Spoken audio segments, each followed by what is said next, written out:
sociale yi peut-être ça pourrait mën na am benn link avec la préparation des législatives même bu fekkee ne du seen dynamique mais mën nañu quand même établir ce rapprochement là parce que il y a une certaine cohérence hein, par rapport aux législatives mais balaa ñuy ñëw ci loolu je l'ai dit si njëlbeenu kàddu yi ne le président de la République daal dina jël benn décret boo xam ne en fait li mu bëgg mooy ñu dissoudre des institutions bu ci mel ni HCCT ak conseil économique social et environnemental parce que jàpp nañu ne c'est des institutions budgétivores d'abord seen mouvement bi naka lañ gisee loolu dañ koy apprécier wala. bu baax a baax ñun ñëpp bi nekkee ci opposition ci suñu programme boo fa demee ñun ñëpp wax nañ ko. pourtant am nañ solo de ces institutions là. C'est des organes consultatifs président de la République wala l'Assemblée nationale wala boog le Premier ministre il y a quand il y a bu fekkee dafa am ay politiques publiques yu concernent par exemple l'économie la santé ou peut-être le social dinañu jël seen avis pour mën a en fait. ay dóor la rek c'était pour caser rek clientèle politique ay dóor la. ah ouais amuñu sens. dañu mën di dëgg rek lan lañ fi def loo xam ne mën nañ ko génne na lii kat conseil économique et social wala HCCT noo tax ñu def ko. def nañ seen i bilan pourtant. bilan yi après nu ngi koy def ci tiroir yi la ko président yi di def parce que en réalité. bu bilan amee ça veut dire que action am na. ban action non HCCT nag wax dëgg fa yàlla conseil économique et social ñun de man de sentiruma ko. acte 3 de la décentralisation nee nañu dañu ñëw pour renforcer ko. waaw booy renforcer day am existant. existant amul. moo tax ñu jële fi ñii fi ne et ñun ñëpp suñu programme dañu waxoon lu leer.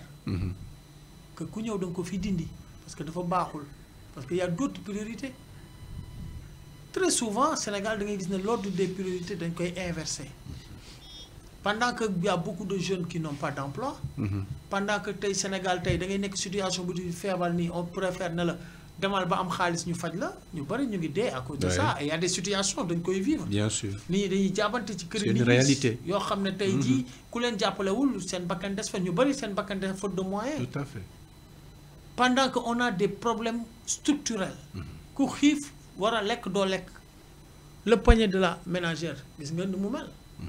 léegi nag ñu ñuy indil naan ñu ay HCCT case clientèle politique. deux institutions pour un peu plus de 14 milliards de budget. amul njariñ na ma di dëgg rek amul njariñ y a sax une répétition.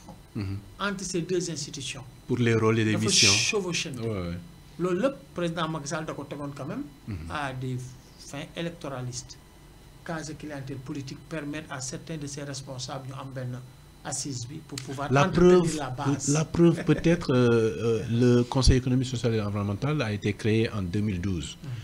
HCCT après la modification de la Constitution à travers le référendum en 2016.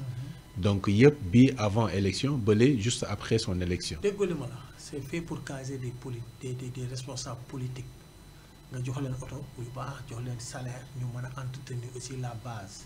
te ñiy comprendre lan moo tax ñu teg leen fa. moo tax amul njariñ gis nga nag dañ nekk ci jamono rupture jamono changé lépp lu baax ñu teg ko fi. dañ ci dut baaraam amul woon njariñ parce que xam naa ci ñoo xam ne ay HCCT lañ amul ñu njariñ fa ñu dëkk. mais pourtant bu ñu jëlee le cas du conseil économique social et environnemental dama ci taxaw parce que bëgg naa aussi Sénégalais yi comprendre. en fait un peu lan moo nekkoon njariñ bi selon.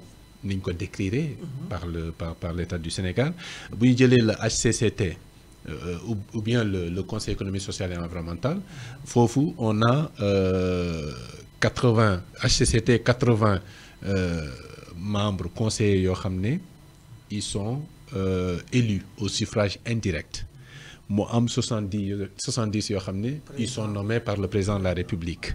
jeex na répondre nga li ma doon wax yëpp 70 yëpp dañ leen di caser 70 yëpp 80 yële yëpp tamit xëccoo la boo xam ne lu ci bari aussi ci ñoom lay dem. parce que ñoo nekkoon au pouvoir ñoo amoon toogaay bi. d'accord bu ñu jëlee le conseil économique social et environnemental. dañu am 43. yoo xam ne ils sont issus des organisations socio-professionnelles. ñu am 33 yoo xam ne seen xel màcc na soit ci wàllu société wala ci wàllu koom-koom. conseil économique social et environnemental sànq maa ngi la wax ne dañuy jël seen avis sur des questions de politique publique yoo xam ne ça concerne les finances l'économie et cetera kon finalement warul am njëriñ kon. waaw léegi nag seen xam-xam. seen avis yi ñu doon jël fu mu mujjee Sénégal gën a sëngéem ba ñu def changement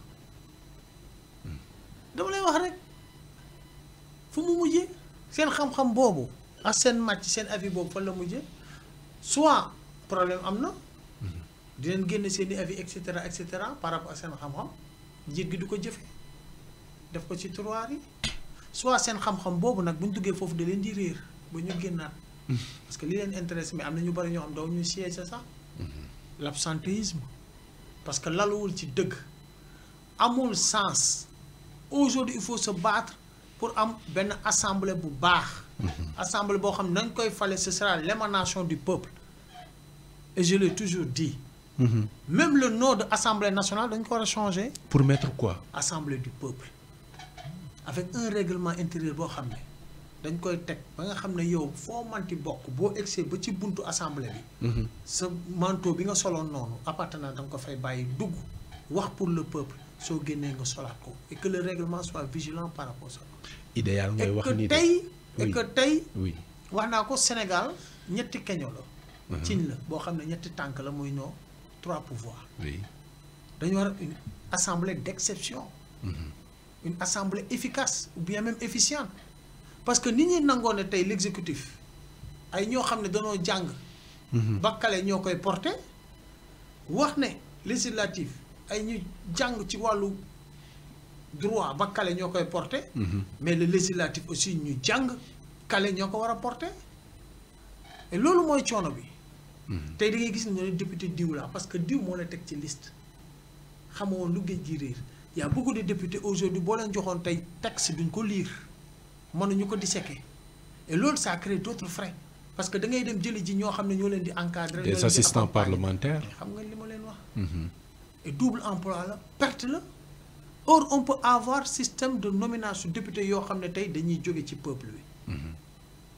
benn liste mooy doon. nga xam ne tey ñii sénégalais yi xam na fa ñu dëkk xam nañ leen amal nañ leen ñariñ dara bu dul dara. benn liste ça veut dire que liste nationale dañ koy génne. loo ko dindi loo koy defati.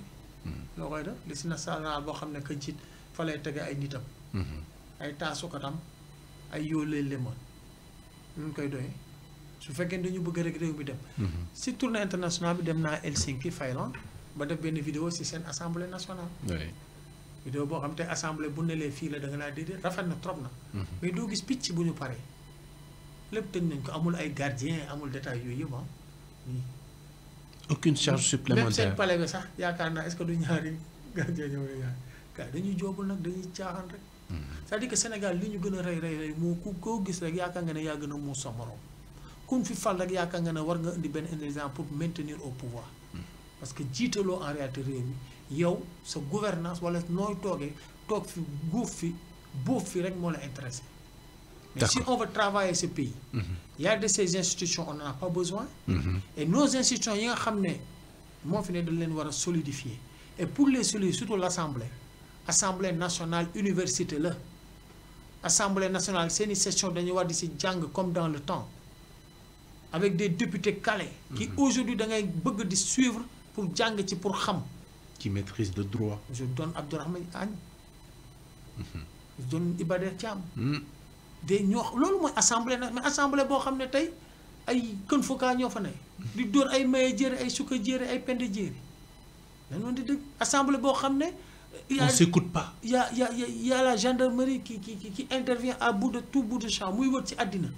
assemblée mooy reyante moo fa ne saagante et cetera mais dañu doon di dëgg nag ils ont écorné l'image du Sénégal et loolu nag le président doit mettre fin à ça prendre la pleine mesure de sa responsabilité en dissolvant l'Assemblée amul leneen. mais balaa ñuy egg si foofu il y a am na loo xam ne nag lu ñu war a régler la. et qui ne va pas paraître facile pour en fait le régime le président de la République bi nga xam ne daal dina jël décret boobu nga xam ne mooy dafa le projet de loi pour dissoudre.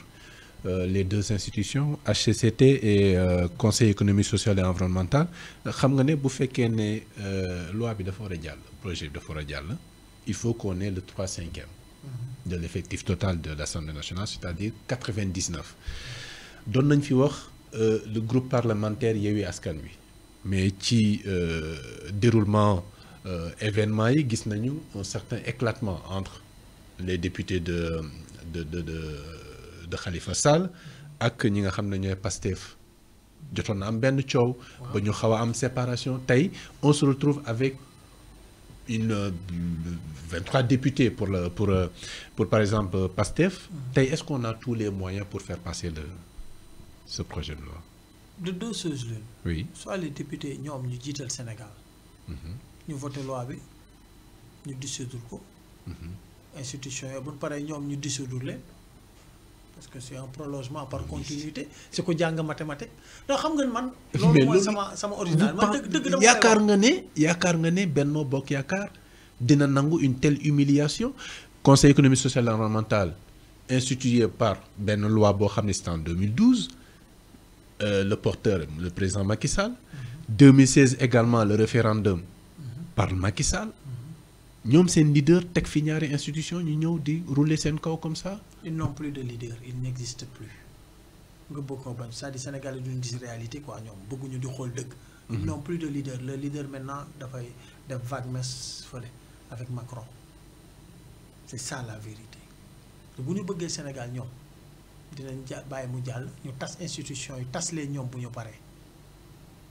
c'est ça la vérité da nga ne oui par voie référendum Macky Sall. oui suñ ko deful ni tas ko. du laal poche yu sénégalais yi du laal sunu gafaga. président ni jël responsabilité am yóbbu référendum changer la constitution ñu tas leen ñoom ñëpp une bonne fois pour toutes et qu'on passe à autre chose. ça on veut travailler le pays soit les sénégalais dañu confier réew mi pour ñu jubbanti ko liggéey ko. soit dañuy nekk ci masla à naxante ak yaama neex. ñëpp d'accord nañ ne cette assemblée là nationale est improductif et dafa bokk sax ci liy yàq les valeurs parce que suñu doom yi leen di seetaan. il devait être notre miroir aussi bien les tenants du pouvoir que l'Assemblée nationale dañu waroon a refléter. boo demee foo mënti dem ngay kontaan mais ils ont terni l'image du Sénégal ngeen bëgg loolu ñu continuer ko wax nga ko léegi en chien de faïence la ñuy xoolante. yaa ngi ragal ne projet bi du jàll ñoom ñoo la gën a xam ñoom ña fa toog bu dul sóoruñu seen po ñoo la gën a xam ne ces deux organes là dañu war a dem dañu war a disparaître parce que ils savent que amuñu benn utilité léegi affaire mbo gis naa ay vidéo yenn responsable yi di ko génne. benn naan woy mu ngi nii li la waxoon la moo tax jàpp leen Amadou Ba voilà mu ngi nii nag yenn xeex voilà dañuy rey ñu ngi nii nag di waaj a reyaat seen i frères waa conseil économique social te Macky Sall moo ko fi tegoon ñu ngi waaj a wax et cetera. c'est ce que j'expliquais tout à l'heure loolu mooy waxi lan. ça veut dire que ñoom seen bopp rek. seen bopp nag moo tax réew mi sëngeem. dañ koy mën a adopté ñu tas institution yi parce que amulul njariñ Sénégal ñëpp d'accord nañ ci loolu. xanaa ku naa fekk nag ci opposition parce que ñun ñëpp suñu programme mu nga ca woon. mënuñu ko tas mais président li jël responsabilité waat Sénégalais en référendum ñu changer constitution tas leen. d'accord autre problème mooy le premier ministre Ousmane Sonko waroon na def sa déclaration de politique générale